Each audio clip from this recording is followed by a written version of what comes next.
exactly how I am spreading the same piece of content to multiple platforms. So we're going to have a look at my YouTube video right here, which is a video that I filmed in Jakarta, Indonesia. The full YouTube video is almost 1 hour long, as you can see here, 51 minutes. So at the end of the video, there's this scene right here where I found some ladies on the street, and the one lady right here is selling a drink. So I was curious to try it, so let's have a look at it for a few seconds. Oh, what is this right here? Oh, apa ini? Something to drink? Something to drink? So what I did here, I knew already when I approached the lady here, I knew already this is going to be a part that I'm going to share to other platforms later. So you'll hear me saying, what is this right here? That I knew already, this is the hook, the starting of the Facebook clip, the TikTok clip, and the Instagram clip. So when I am filming these videos for YouTube, and then I see a situation like this, immediately in my head I know, okay, I now need a start to the Facebook video, or for the Facebook video, for the TikTok video. So the hook, what is this right here? And at the same time I'm pointing to it. That is a hook that I found out is working pretty well. It immediately grabs the attention of people. What is this right here? What are you selling here? How much is this? Something like this. And then that immediately hooks the people. So this is the start of the Facebook, the TikTok, and the Instagram clip, which I will show you in a minute. So now the full scene here is about 5 minutes long, I think. And it is just me trying the drink, speaking with the ladies, and then in the end I'm paying for the drink. And now I will show you the same clip on my TikTok account, on one of my TikTok accounts. Is this one right here. So once again, the YouTube clip is at 100,000 views. And then just this one clip where I'm drinking the street drink has 3.6 million views on TikTok. And if I play it, you see it immediately starts. Oh, what is this right here? Something to drink? Can I try one? Satu? Okay, berapa harga? So I will play it again so you see the beginning, because the hook is so important. Oh, what is this right here? Yeah. Something to drink? Can I? So that immediately grabs the attention of someone who is scrolling to TikTok. And then what I'm doing here as well, we have captions added here, subtitles. That is something that you will notice most of the creators on TikTok, on Facebook, on Instagram, they're using subtitles. And that is just a strategy to use in order to keep the attention of the viewer, because the attention span of the viewers on TikTok, on Facebook, and on Instagram is just way lower than the attention span of a regular viewer on YouTube. So you're adding the subtitle just to keep the attention of these people a bit more. So I would definitely recommend to add subtitles if you're posting on these platforms. And then the exact same video. So by the way, this video is 3 minutes long only, as you can see down here. So the full scene in the YouTube video is about 5 minutes. And then on TikTok, Facebook, and Instagram, we want to have it edited a bit faster. Once again, because the attention span of the people watching there is a bit lower. So the editing is a bit faster, a bit more fast paced compared to the full length YouTube video. So we have the video here, 3.6 million views on TikTok, and then the exact same video, 3 minutes long, is also posted on my Facebook page and has 1.2 million views. And it's the exact same video as on TikTok, literally. Oh, what is this right here? So the exact same video, adding another 1.2 million views. And then it's also on my Instagram. I actually just posted it on Instagram a few days ago. And here it has already 158,000 views. And you can see here the aspect ratio, which I talked about earlier, is different here. I will show it to you. Can I try one? Satu? Yeah. Okay, berapa harga? 5,000.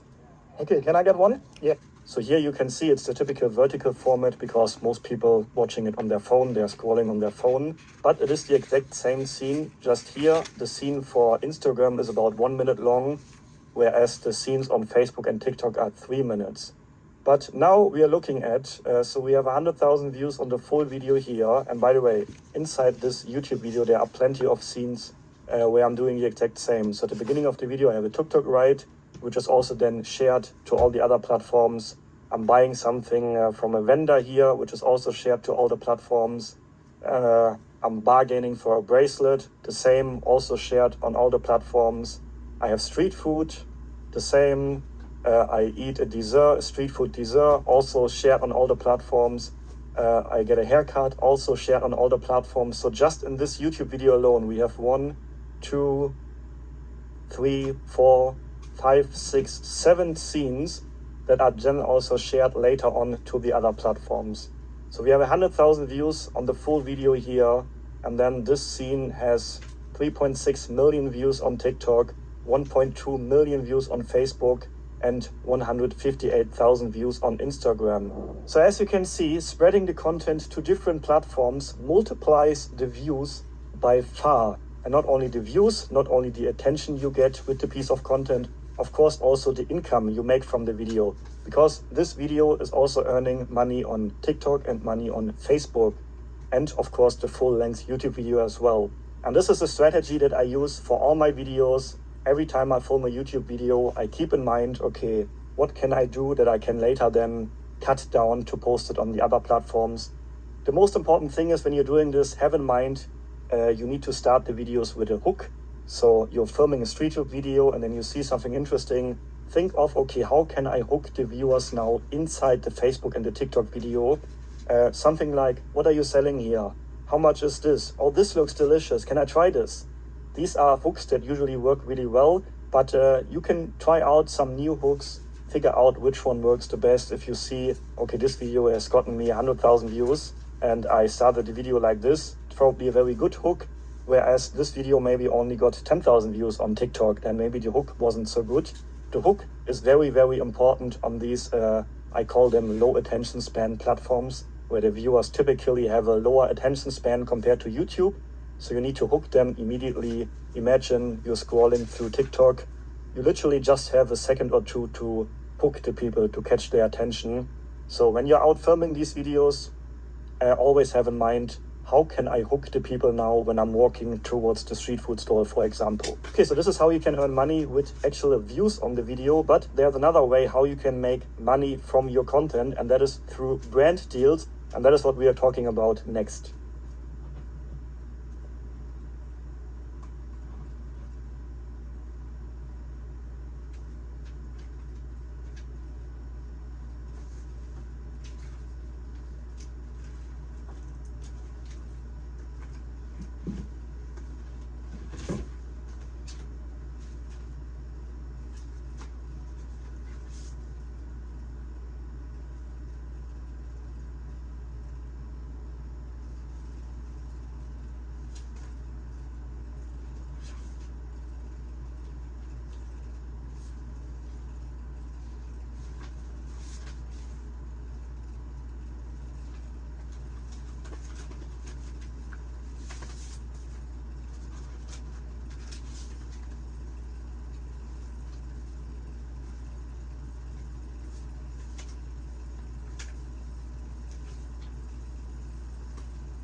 Okay,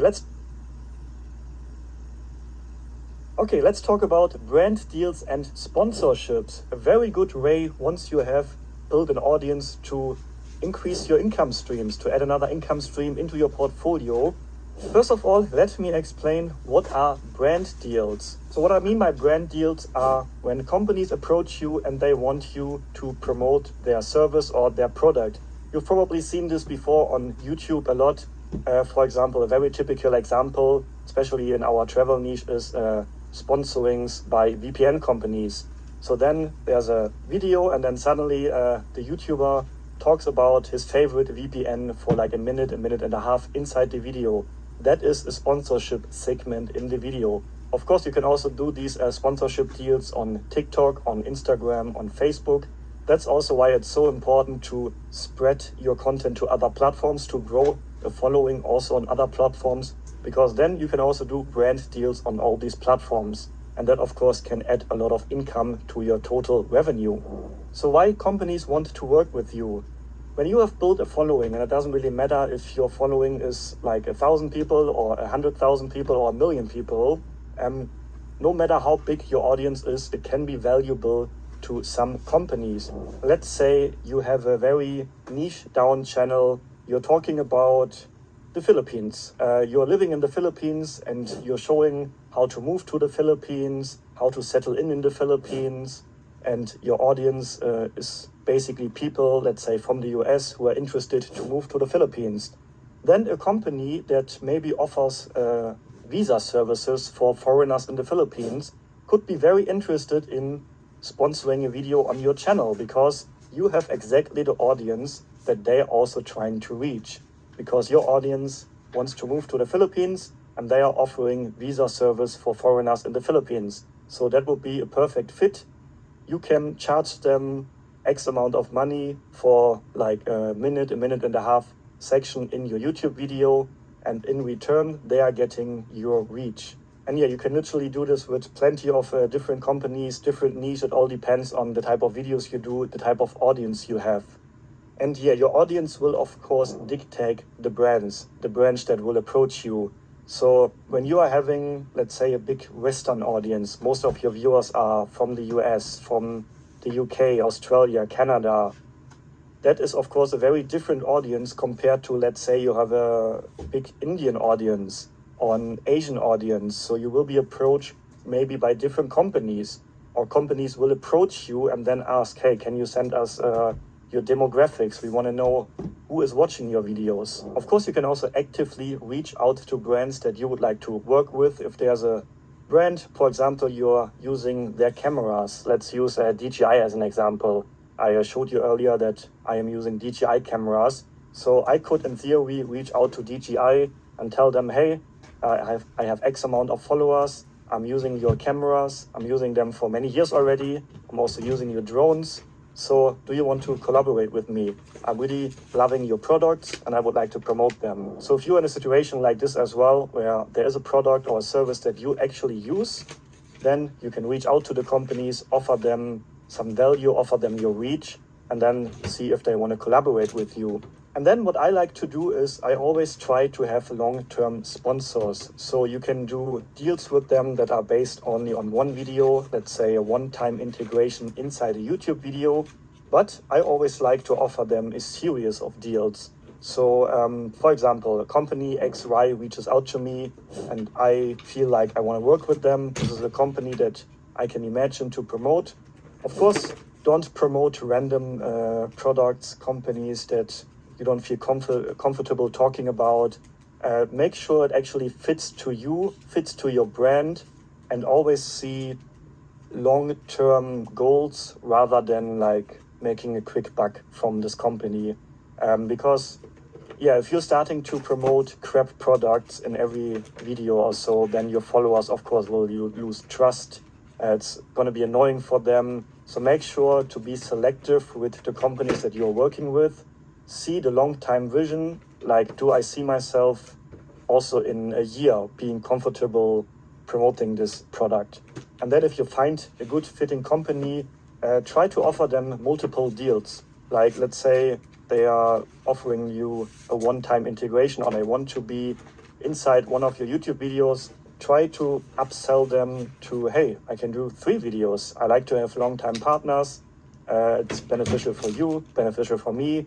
So why not doing a series of deals? That is always something that I am trying to find long-term partnerships. And then, of course, how much money can you make with sponsorships? So I can tell you, like, the biggest sponsorship deal that I ever had paid me over $3,000. But, of course, you need to get to a certain amount of followers or a certain amount of reach until you can make $3,000 from one integration in one YouTube video. But you can also start smaller. Like, I think my first ever brand deal was $250 only. Of course, it's still a lot of money, but compared to the numbers you get later on, that is a relatively small amount of money. And I think my first brand deal, I had around 20,000 subscribers on YouTube. But looking back at it now, if I could speak to my younger self a few years ago, I would tell myself, try to actively reach out to brands as soon as you have, let's say, a few thousand followers. Even an audience of, let's say, just 5,000 people can be valuable to some brands. If you can reach the right 5,000 people, that can be very valuable for some companies. So how much you can charge depends on your audience size, depends on the amount of views you're getting. Not easy to say like a general figure that you can expect, but generally, if you are getting, in our travel niche at least, if you're getting 1,000 views, you can roughly charge $20, so $20 per 1,000 views. So let's say you're getting 50,000 views on average on your videos, then you could usually charge around $1,000 for a sponsorship integration inside your YouTube video. On TikTok, Instagram, and Facebook, the numbers are usually a bit lower just because the audience there has a very lower retention span and the advertisement just isn't worth that much on these platforms compared to an integration inside a YouTube video. But of course, it also depends on how good you are in negotiating these deals. Actually, once you gain some experience in doing that, you will learn that, yeah, sometimes it's maybe not good to agree to a certain price too early on. Also, these brands you're talking with, they are pretty good in negotiating because most of them, they are doing this on a daily basis. So you are negotiating with people who are pretty experienced with what they are doing. So sometimes it's difficult, especially early on, to get a good deal from them. But you will learn after time. And yeah, what I can say based on my personal experience, sometimes it's good not to agree too early. You're thinking like, oh, they're offering me $500. That is a huge amount of money now for me at the moment. Maybe if you are early on in your career as a travel content creator, then $500 can be a lot of money. But if your views are actually worth $2,000, then 500 seems not like a huge number anymore, right? And you need to learn how to be confident about the prices that you charge. But yeah, if you want to have a number in your mind, roughly $20 per 1,000 views based on my experience in our travel niche. But there are also situations, especially early on in your journey, where you can just get things for free, especially hotels. Hotels is a really good example in our travel niche. And that's also what I did early on. I literally just asked the hotels where I was staying, hey, do you want to be included in the video? And in return, I'm getting 1 or 2 or 3 nights for free here. And some hotels agreed to that. And yeah, looking back at it now, I gave them a lot of reach for very little value. So the hotels where I was staying like early on as a backpacker, basically they were worth like maybe $20 a night. And I offered them, hey, I can put you in the video. The room was worth $20. I put them in the video, and sometimes the video get 100,000 views. And all I was getting in return was worth $20. So not the best deal looking back at it now, but you know, early on it was still good to save $20 a night on hotels, or maybe you can work out a deal with them 2 or 3 nights, and then you save $40, $50, $60, and then they are in the video. Sometimes the video blows up and gets huge amount of views, and you have them in the video just in return for a $20 room, but maybe the video doesn't get a lot of views, only maybe 1,000 views or so, in a worst example, and then you have the hotel room still for free. And also sometimes brands offer you to send you products for free, or you can use their services for free just in return to be inside your video. That is something that you can definitely do, especially early on when your following size is so smaller and brands are not offering you huge amount of money yet. Then especially hotels in our niche are something that many people do, and that is definitely possible. And then next we're going to talk about rate card and media kits.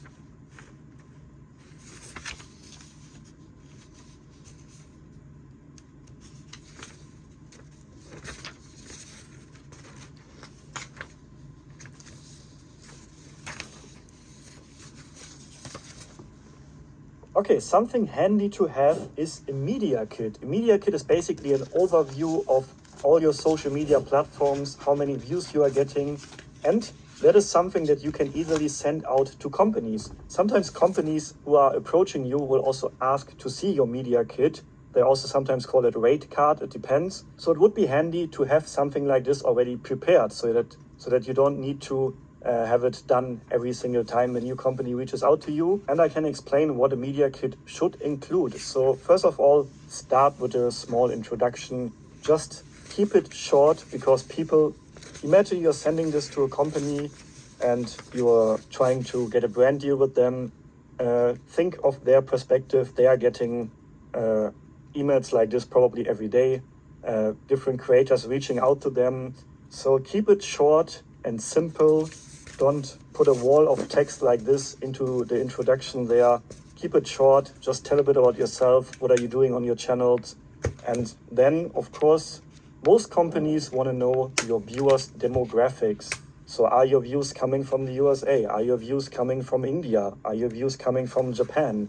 Of course, that can make a big difference for these companies depending on what type of product or service they want to offer. So include some graphs that are showing where your viewers are from, how many percentage of your viewers is from the US, how many from there, and so on. And then, of course, also include your average views. I usually take the last 20 videos I posted and then calculate the average. So let's say you posted 20 videos and you calculate the average of 50,000. But then what I usually do is leave out videos that overperform or underperform. Let's say you post 20 videos and you get, most of the videos have between 40, 50, 60, 70,000 views. And then all of a sudden there's one video going super viral, gets 1 million views.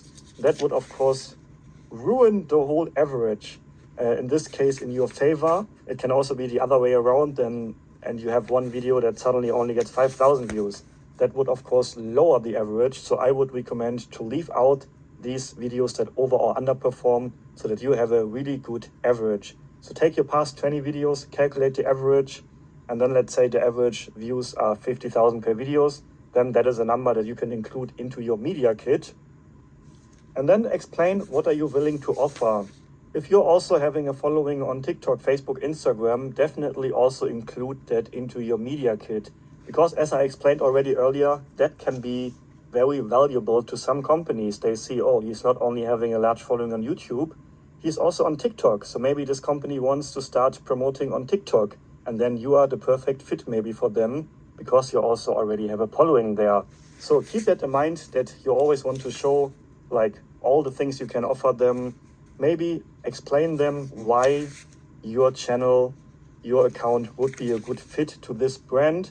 That is something that I wouldn't include in the media kit. In the media kit, keep it general. But if you're sending an email to them, the opening line, a short introduction of yourself, immediately explain them, hey, I have X amount of followers. My audience is interested in this. I can be valuable for you because of this. And then attach your media kit so they get an overview of your platforms. And then something that I would recommend is to not include prices. Some people recommend to have a rate card in your media kit. Let's say you're charging $1,000 for a sponsorship. I would not include that into the media kit, because you never know what the company is actually willing to pay. The best strategy would be to ask them, what is your budget? So it's always good if you're not mentioning your price first. Because if they know, oh, he's charging $1,000, then we're only going to offer him $1,000 or maybe even less than that, when they are actually willing to pay way more than that. So it's always recommendable to be the first person to ask, what is your budget for this? How much are you willing to pay? How much are you willing to offer? Then that immediately puts you in the way better position to negotiate a price. So I would recommend to not include prices in the media kit. And as soon as they are showing interest, ask them, what's your budget? And then respond accordingly. So maybe they are offering right away, let's say $1,500. Then you can even say, okay, that sounds all right, but actually I'm charging $1,750.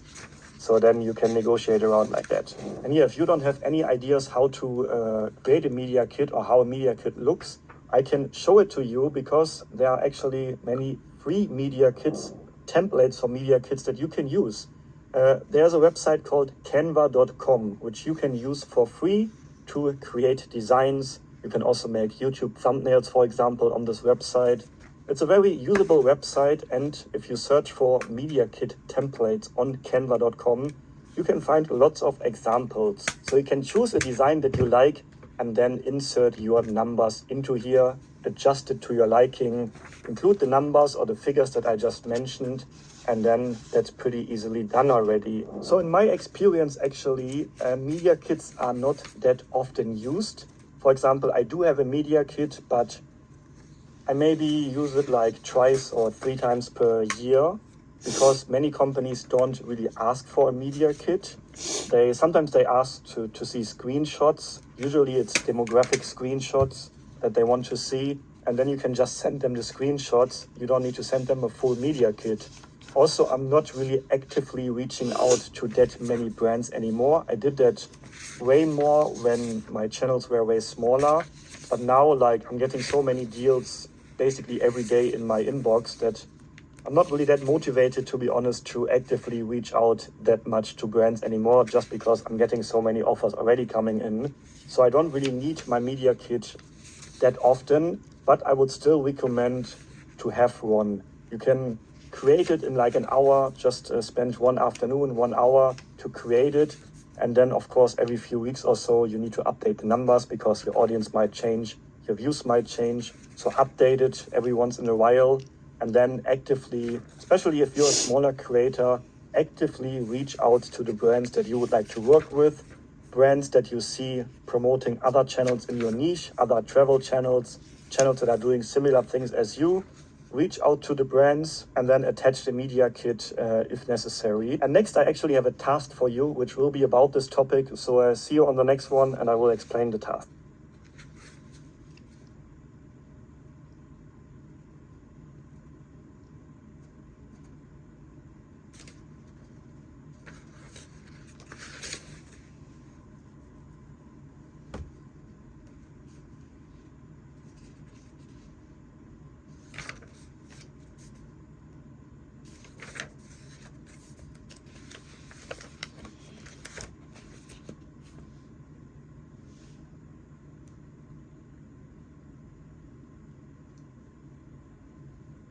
Okay, this is task number 4, and as before, you can find the task when you click on the resources down below, and everything will be explained there. And yeah, this task is all about creating your own media kit so you can use exactly what you have just learned.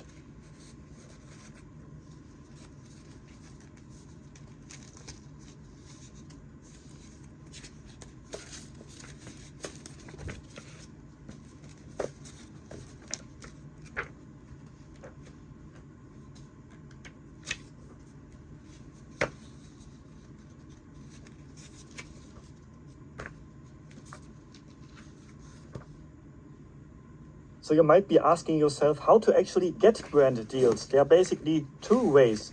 The first way is you can just wait until brands approach you, or you can actively reach out to brands yourself. And I'm going to show you now how you can do that with the example of Surfshark VPN.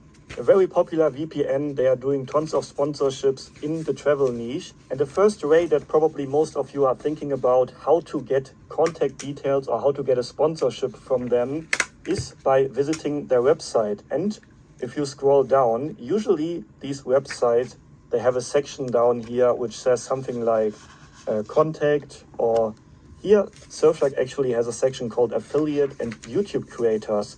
Because they are doing so many sponsorships on YouTube, they actually have a whole section on the website. So if you click on the section here, YouTube creators, then you can apply to get sponsored by them. Here we are, we have a form here, apply for this job. Tell us about yourself, tell us about your YouTube channel, how many subscribers you have, how many views you get on average, your channel's geography, and then add a little bit.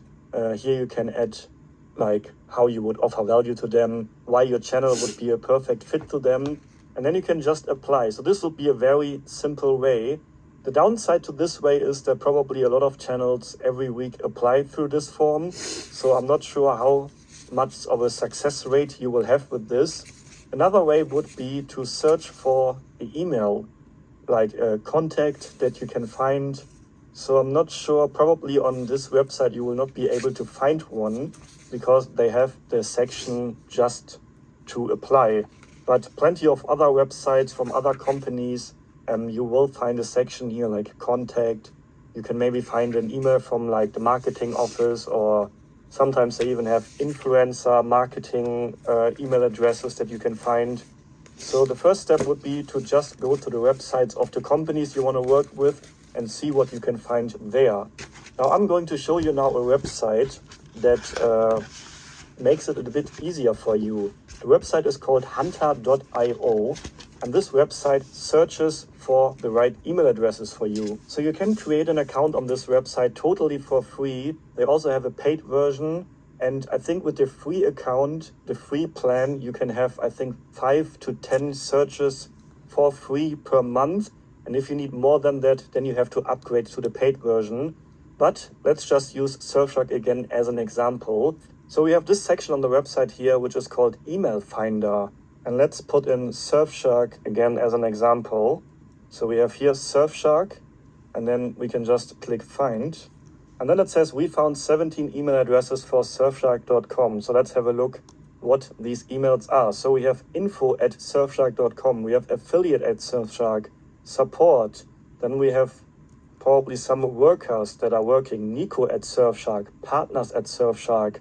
So you can see this is already a good source to find the right email addresses. Partners@Surfshark.com, that is probably a good email address to use if you want to apply as a potential sponsorship partner.